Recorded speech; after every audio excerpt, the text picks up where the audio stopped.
पवन सिंह का हुआ धमाका। आप लोगों ने अगर नहीं पता है तो मैं बता दूं कि पवन सिंह का जो वीडियो था उसने मचाया है तबाही, पूरे भोजपुरी जगत में तबाही मचा दिया है। आप लोगों ने अगर नहीं देखा है तो जाकर उस वीडियो को देखिएगा। मैं आगे उसके साथ प्रूफ भी मैं दिखा दूंगा कि उस वीडियो पर कितना व्यू गया है, क्या हुआ है। और भोजपुरी न्यूज़ देखने के लिए हमारे चैनल को सब्सक्राइब कर सकते हैं। मैं बता दूं कि पवन सिंह का जो वीडियो आया हुआ था हिंदी बॉलीवुड वाला में, जो बॉलीवुड के गाया हुआ था पवन सिंह ने, वो वीडियो शानदार व्यू लेकर आ रहा है। इस समय आपको मैं दिखा दूं, ये स्क्रीनशॉट मैंने लिया है उसका। देखिए 60 मिलियन व्यू गया इस पर। आई नहीं जो गाना है पवन सिंह का, ये शानदार गाना ट्रेंडिंग नंबर फर्स्ट पे चल रहा है। कई दिनों से मैं देख रहा हूँ इसको, ट्रेंडिंग नंबर फर्स्ट पे चल रहा है पवन सिंह का ये गाना।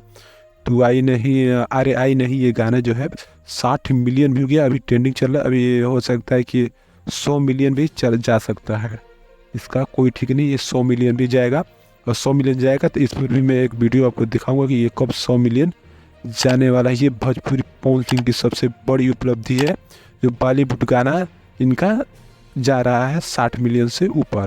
कुछ ही दिनों में आपको ये बहुत आगे दिखाई देगा। आप लोग जाकर इस गाने को अगर नहीं देखे हैं तो जाकर देखिएगा, गाना बहुत शानदार है। आप लोग देखकर कहेंगे कि नहीं नहीं गाना बहुत शानदार। और दूसरी खबर है खेसारी लाल की ओर से। खेसारी लाल का जो न्यू वीडियो लॉन्च किया था खेसारी लाल ने, नहीं लॉन्च नहीं, उसका टीजर आ गया है। खेसारी लाल का न्यू वीडियो का टीजर आ गया, सॉरी। आप लोग जाकर उसको भी देख सकते हैं, न्यू टीजर वो भी आ रहा है। तो 3-4 लाख लोगों ने इसको भी देखा है। देखिए 2 लाख लोगों ने देखा है। ये कमर डैमेज जो गाना है आने वाला है खेसारी लाल का, आप लोग जाकर देख सकते हैं। आराध्या फिल्म पर ये आया हुआ है टीजर खेसारी लाल का। ये भी गाना बहुत शानदार है। आप लोग जाके, हो सकता है कल सुबह में ये आ जाएगा गाना। आप लोग जाकर इस गाने को ज़रूर देखिएगा और ये टीजर को देखकर बताइए कि ये गाना कैसा होने वाला है। और एक कमेंट हमको ज़रूर बताइएगा कि ये गाना कैसा लगा। और हमारे चैनल को लाइक और सब्सक्राइब ज़रूर कीजिएगा। धन्यवाद, थैंक यू फॉर वॉचिंग।